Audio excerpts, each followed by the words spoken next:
నెల్లూరు జిల్లా ఉత్తర మండలం శ్రీరామపురం అనగా కృష్ణపట్నం పోర్టు వారు తరలించిన గ్రామం కూటములో హనుమాన్ కూటములు జరుగుతుంది. అందుకు ఆహ్వానంగా అందరూ రావాలి, అందరూ కలవాలి, ఆ దేవుడి దర్శనం చేసుకోవాలి. ఆ హనుమంతుడు రామునికి ఎట్లా తోడున్నాడో అదేవిధంగా మన కుటుంబాలందరికీ ఆ హనుమంతుడు తోడుంటాడని ప్రతి ఒక్కరూ వచ్చి 2024 6వ నెల 1వ తేదీ ఆ దేవుడిని, ఆ శ్రీరాముని, ఆ హనుమంతుని దర్శనం చేసుకొని ఆ హనుమంతుని ఆశీర్వాదాలు పొందాలని కోరుకుంటూ, ఆ ఆంజనేయుని ఆశీర్వాదాలు ఎప్పుడు ఉండాలని, మీకు అండగా ఉండాలని కోరుకుంటున్న ఎల్లంగారి రామపురం పెద్దకాపు, నడుపు కాపు మరియు మేకల ఏడుకొండలు.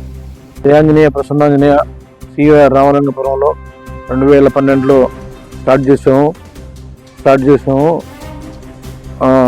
అప్పటి పెంచుకుంటూ అన్నదానాలు, ఆ కార్యక్రమాలు, వగైరే కార్యక్రమాలు చేసుకుంటూ ఇప్పుడు రేపు 1వ తారీఖున హనుమాన్ జయంతి సందర్భంగా 500 మందికి అన్నదానం కార్యక్రమం జరుగుతుంది.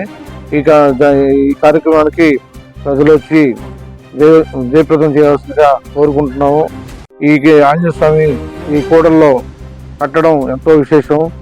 ఈ సివిఆర్ రామలింగపురం, ఆదాల్ నగరు, మా పాదిత్యపాలెం మొదలు కూడల్లో ఉంది ఈ ఆంజనేయ స్వామి. అందరికీ అభయ ఆంజనేయ స్వామిగా